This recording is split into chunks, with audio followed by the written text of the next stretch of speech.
नमस्कार, times of Swaraj में आप सबों का स्वागत है। मैं हूं संतोष सिंह।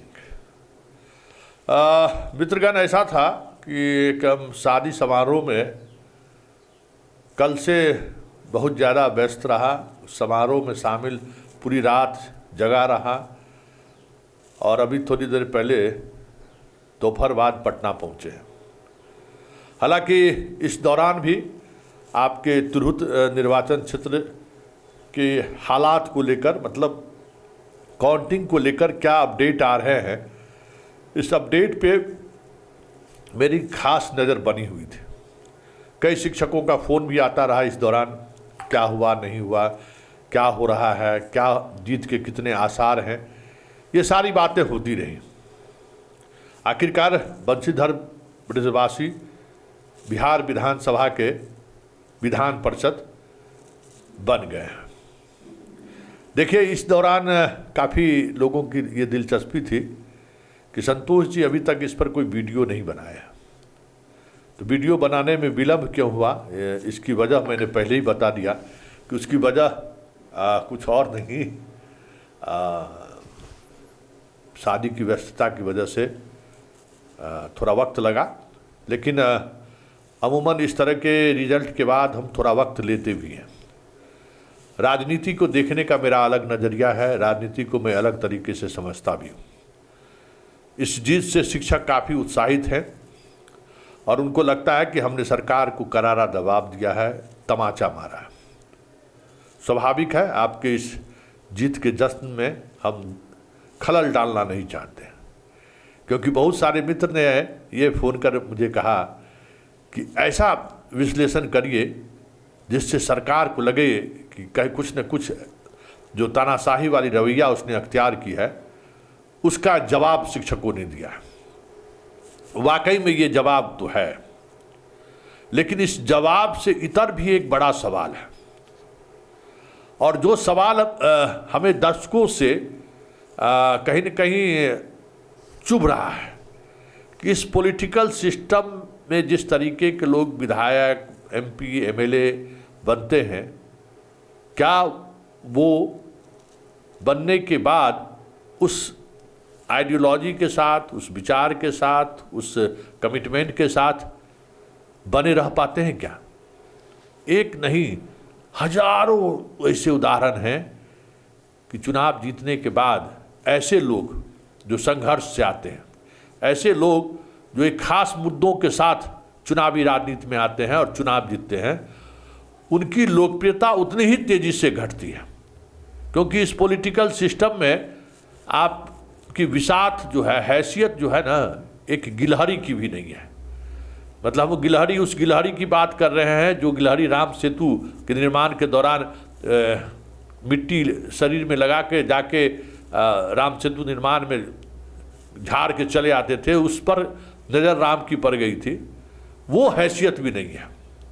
आए, शुभकामना है, पटना के राजनीतिक गलियारों में उनका स्वागत होगा और आप शिक्षक उम्मीद करिएगा कि आपके मांगों के साथ वो खड़े रहेंगे या आपकी मांगों को लेकर संघर्ष करते रहेंगे। ऐसा नहीं कि ब्रजवासी पहले व्यक्ति हैं जो शिक्षक के माध्यम से चुन के आए हैं।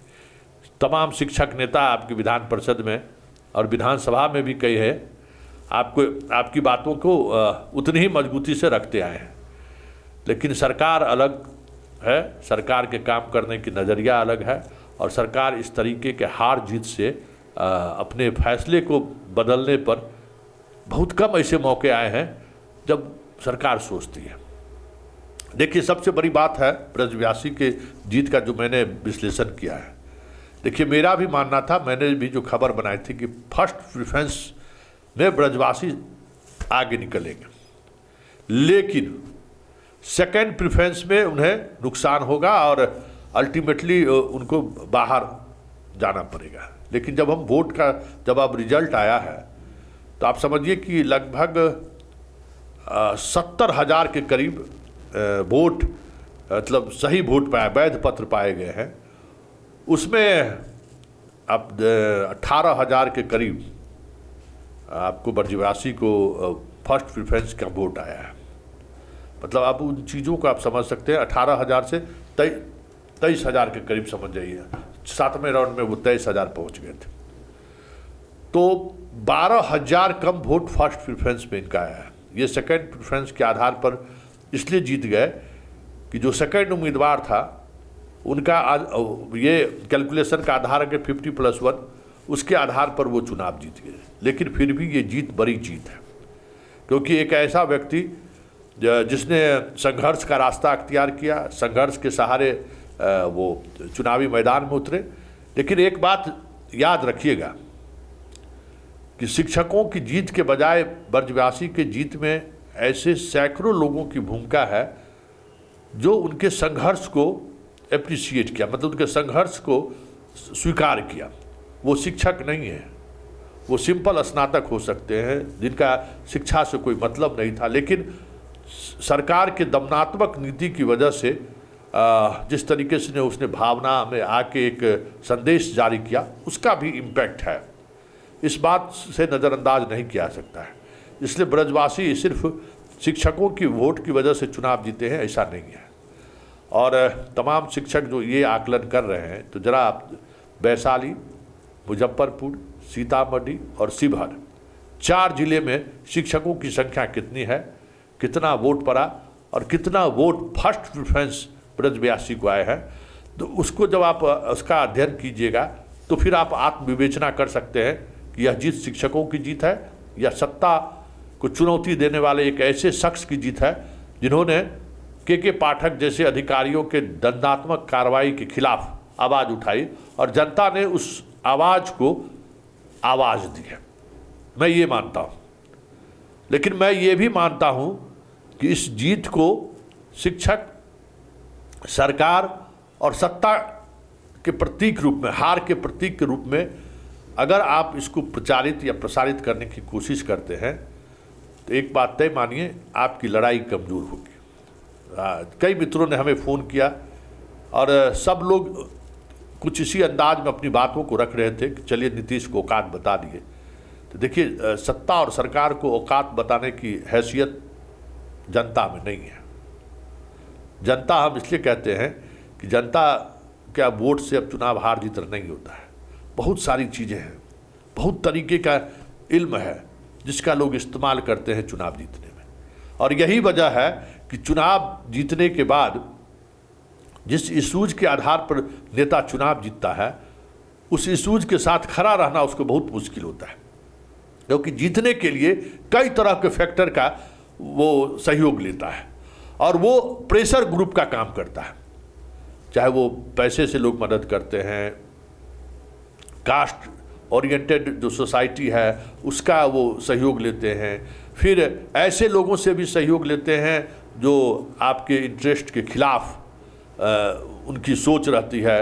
ऐसे लोगों से भी हम सहयोग लेते हैं जिन्हें आपके इंटरेस्ट और आपके कमिटमेंट से कोई वास्ता नहीं है। हाँ, हमें इसलिए इनका विरोध करना है, इसलिए हम आपके साथ खड़े हैं। तो इस तरीके की बहुत सारे आयाम हैं जिन आयाम के एक साथ आने के बाद हार जीत, मतलब इस डेमोक्रेसी में हार जीत का फैसला होता है। तो ब्रजवासी का हार जीत कुछ इसी नज़रिए से देखा जा सकता है। हमें भी देखना है कि जिन मुद्दों पर उन्होंने जमकर बोला है, उन मुद्दों को सदन में रखने का मौका भी उन्हें मिलता है कि नहीं मिलता है, ये भी देखने वाली बात होगी। क्योंकि सत्ता और सत्ता के बाहर जाके खड़े होकर आम जनता के बीच बोलने अलग बात है, लेकिन जैसे ही आप सदन के अंदर पहुंचेंगे ना, तो आपकी हैसियत आपको समझ में आ जाती है कि आपकी क्या हैसियत है। क्योंकि उस सदन के अंदर जाने के बाद महसूस होता है कि एक आम नागरिक भी आपसे ज़्यादा सशक्त और मजबूत है। उस सदन का यही आबो हवा है कि आप वहाँ जाते ही आपको जो सुविधाएं चाहिए, आपको जो एक रुतबा चाहिए, वो सारी चीज़ें तभी मिलेंगी जब आप सरकार की चिरोड़ी करेंगे, जब सरकार में हाँ मिलाएंगे। नहीं तो यहाँ मंत्री की तो हैसियत नहीं है। मंत्री अपने मन से कुछ कर ले, आज के डेमोक्रेसी में किसी मंत्री की हैसियत है क्या? आप सोचिए, चाहे नरेंद्र मोदी की कैबिनेट हो, चाहे नीतीश कुमार की कैबिनेट हो, किसी मंत्री की ये हैसियत है कि वो स्वतंत्र निर्णय ले ले? तो जब मंत्री स्वतंत्र निर्णय नहीं ले सकते हैं, जब मंत्री अपने कंस्टिट्यूएंसीज के साथ खड़े नहीं हो सकते हैं, तो फिर एक विधायक, एक विधान परिषद की क्या हैसियत है? वो क्या खड़े हो सकते हैं? इसलिए लोग निराश होते हैं। बहुत जल्द ऐसे आंदोलन से जो लोग बाहर आते हैं ना, उनसे बहुत ज़्यादा लोग निराश भी होते हैं, क्योंकि आपकी उम्मीदों पर वो खड़े उतरने के काबिल हो ही नहीं सकते। सिस्टम इस तरीके से जकड़ कर रखता है ना, जिसका कह सकते हैं कि आपको उसकी समझ नहीं है। और मैं एक बात को लेकर दृढ़ संकल्प है, और इसलिए जो आंदोलनकारी हैं उनको हम बार बार कहते हैं कि चुनावी राजनीति में आप मत आइए। चुनावी राजनीति वाकई में वेश्यापन है। आपको वहाँ वेश्या बनना पड़ेगा, आपको हर हाथ की कठपुतली बननी पड़ेगी। रात हो, सुबह हो, दोपहर हो, शाम हो, जब इच्छा व्यक्त करेगा तो आपको उनके साथ हम बिस्तर होना पड़ेगा, क्योंकि ये राजनीति कुछ इसी आधार पर चीज़ों को देखती है। इसलिए ब्रजव्यासी के खुश होने, चुनाव जीतने से आप कितना खुश हैं, आप मेरे ऊपर क्या किस तरीके की प्रतिक्रिया व्यक्त कर रहे हैं, डजेंट मैटर, कोई महत्व नहीं रखता है, क्योंकि बहुत चीज़ों को मैंने बहुत ही करीब से देखा है। राजनीति के सहारे सत्ता को बदली नहीं जा सकती है। सत्ता की हम बात कर रहे हैं।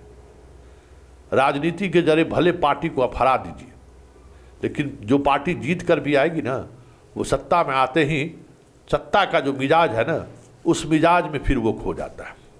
लेकिन ब्रजव्यासी की जीत वाकई में नीतीश कुमार को चुनौती है। नीतीश कुमार को इस बात को लेकर चुनौती है कि आप जिस तरीके से संवादहीनता की स्थिति बना रखे हैं सारी जगह, ब्यूरोक्रेसी को जिस तरीके से आपने बेलगाम छोड़ दिया है, और जिस तरीके से ब्यूरोक्रेसी अनडेमोक्रेटिक होकर चीज़ों को देख रहा है, इसके खिलाफ एक बड़ा मैंडेट ब्रजव्यासी का चुनाव जीतना है। इससे कोई भी इनकार नहीं कर सकता है कि ब्रजव्यासी की जीत की बड़ी वजह यही है कि नीतीश सरकार ने संवाद का रास्ता छोड़ दिया है, संवाद का रास्ता त्याग दिया है।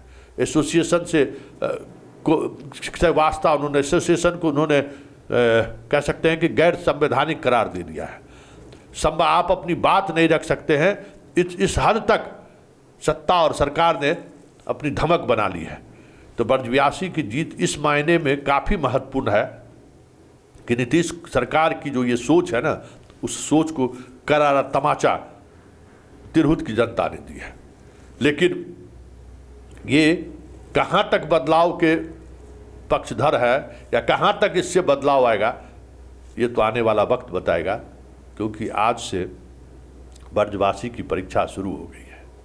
अभी तक वो बयान देते थे, अभी तक आलोचना करते थे, अभी तक कह सकते थे गरजते थे, इसलिए कि वो सत्ता से बाहर थे। अब वो विधान परिषद है। अब आप आरोप के सहारे राजनीति नहीं कर सकते हैं, आपको रिजल्ट देना होगा। और यही रिजल्ट जो है ना, हर ऐसे संघर्ष से आए हुए लोगों को कह सकते हैं कि पथभ्रष्ट कर देता है।